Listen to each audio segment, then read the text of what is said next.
सभी सुहागिनों को प्रणाम। क्या आप भी इस साल करवा चौथ की सटीक और शास्त्र सम्मत पूजा विधि जानना चाहती हैं? क्या आपको डर है कि अनजाने में कोई गलती न हो जाए?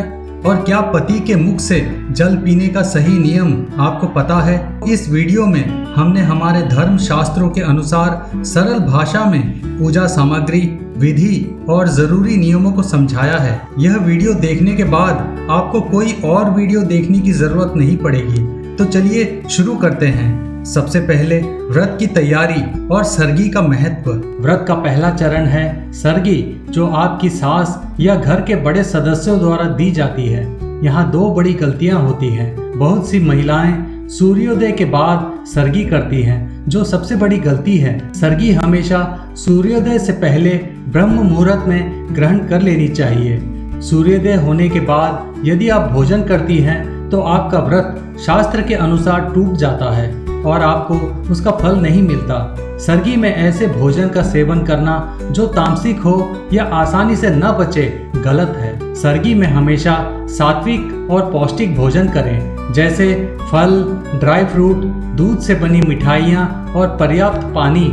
यह पूरे दिन आपको ऊर्जा देता है। याद रखें, सरगी सिर्फ खाना नहीं है, यह व्रत का संकल्प है जो सूर्य की पहली किरण से पहले पूर्ण होना चाहिए। सरगी ग्रहण करने के बाद हाथ में अक्षत, जल और पुष्प लें और मन ही मन या मुख से यह संकल्प ले, मैं अपने पति की लंबी उम्र, अच्छे स्वास्थ्य और सौभाग्य के लिए यह निर्जला व्रत रख रही हूँ। हे करवा माता, आप मेरे इस व्रत को सफल करें। संकल्प लेते ही आपका व्रत शुरू हो जाता है। अब बात करते हैं दिन भर के जरूरी नियमों की, जो आपके व्रत को शास्त्र सम्मत बनाते हैं। निर्जला व्रत। यह व्रत पूर्ण रूप से निर्जला यानी बिना पानी के रखा जाता है। जल की एक बूंद भी ग्रहण न करें। क्रोध और वाणी। पूरे दिन आपके मन को शांत रखें। किसी से झगड़ा न करें, क्रोध न करें और अपनी वाणी में मधुरता बनाए रखें। हमारे शास्त्रों के अनुसार क्रोध से व्रत का फल नष्ट हो जाता है। दिन के समय सोना या आराम करना वर्जित माना जाता है। यदि बहुत अधिक शारीरिक समस्या हो तो आप आराम कर सकती हैं। सुहाग दान। अनजाने से हुई गलती से बचने के लिए ध्यान रखें कि आज के दिन आपको किसी को भी सुहाग की वस्तुएं जैसे चूड़ियां, सिंदूर, बिंदी आदि न दान करनी है और न ही किसी से लेनी है। दान की प्रक्रिया पूजा और व्रत खोलने के बाद की जाती है। अब शाम की पूजा की तैयारी करते हैं। शाम को 16 श्रृंगार करें। पूजा की चौकी तैयार करें। पूजा की चौकी पर साफ कपड़ा बिछाएं और अपनी सभी सामग्री एकत्रित कर लें। चौकी की स्थापना और गणेश गौरी पूजन। सबसे पहले जहां आप पूजा करने वाली हैं वहां एक साफ चौकी बिछाएं। चौकी को ऐसे रखें कि पूजा करते समय आपका मुख पूर्व या उत्तर दिशा की ओर हो। यह दिशाएं पूजा के लिए शुभ मानी जाती है।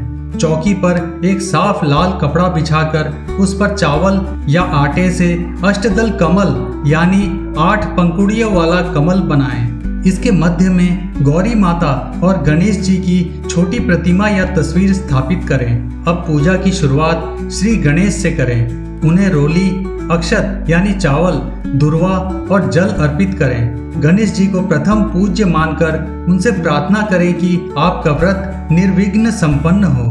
करवा पूजन और कथा। इसके बाद करवा माता का पूजन शुरू होता है। अपने मिट्टी या तांबे के करवे को लें, उस पर स्वास्तिक बनाएं और करवे पर मौली यानी कलावा बांधें। करवे में जल भरकर उसमें थोड़े से चावल, गेहूं और दक्षिणा रखें। करवा माता का ध्यान करते हुए उन्हें रोली, अक्षत और फूल अर्पित करें। अगर आप समूह में पूजा कर रही हैं तो सभी सुहागिनें अपने अपने करवे को 7 बार एक दूसरे से बदलें। यह क्रिया आपसी प्रेम और सौभाग्य के आदान प्रदान को दर्शाती हैं। अब एक लोटे में पानी भरकर अपनी साड़ी के पल्लू को सिर पर रखकर शांत मन से करवा चौथ की कथा सुनें। कथा सुनने से ही व्रत का संपूर्ण फल प्राप्त होता है। कथा समाप्त होने पर सभी को प्रणाम करें। चंद्रोदय और अर्घ्य की विधि। अब बारी आती है व्रत के सबसे पवित्र क्षण की, जब चंद्रमा उदय होता है। जैसे ही चंद्रमा दिखाई दे, आपको 2 चीजें क्रम से करनी है। सबसे पहले दीपक रखी हुई छलनी में से चंद्रमा के दर्शन करें। चंद्रमा को अर्घ्य देने से पहले यह प्रक्रिया करनी अनिवार्य है। चंद्रमा को देखने के तुरंत बाद उसी छलनी से अपने पति का मुख देखें। यह इस बात का प्रतीक है कि चंद्रमा की पवित्रता और शुभता आपके पति को प्राप्त हो। जब आप चंद्रमा को अर्घ्य दें, लोटे के जल में थोड़ा दूध मिला लें। चंद्रमा को अर्घ्य देते समय अपने वैवाहिक जीवन की सुख शांति और पति की दीर्घायु की प्रार्थना करें। अर्घ्य देने के बाद चंद्रमा का आशीर्वाद लें। अब हम व्रत के अंतिम और सबसे प्रतीक्षित चरण पर हैं। व्रत का पारण यानी व्रत खोलना, पति का आशीर्वाद और जल ग्रहण।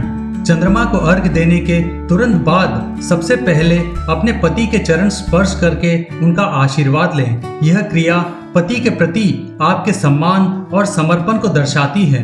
आपके पति जल से भरा लोटा आपके मुख पर लगाएं और आप उनके हाथों से जल पीकर व्रत तोड़ेंगी।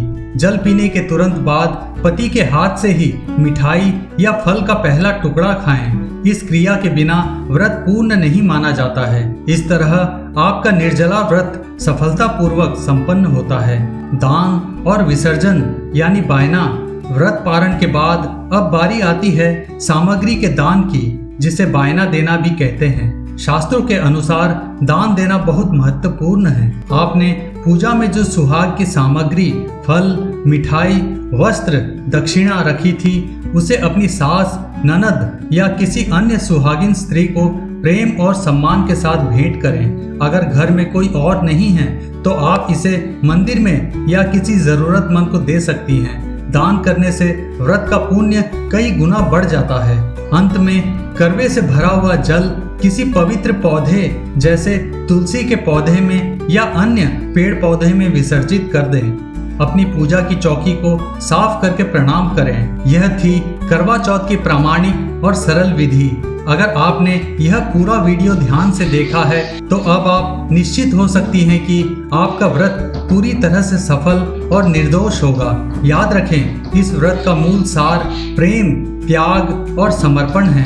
विधि में कोई छोटी मोटी चूक भी हो जाए तो सच्चे मन की भक्ति से वह पूर्ण हो जाती है। तो यह थी करवा चौथ की प्रामाणिक और सरल विधि।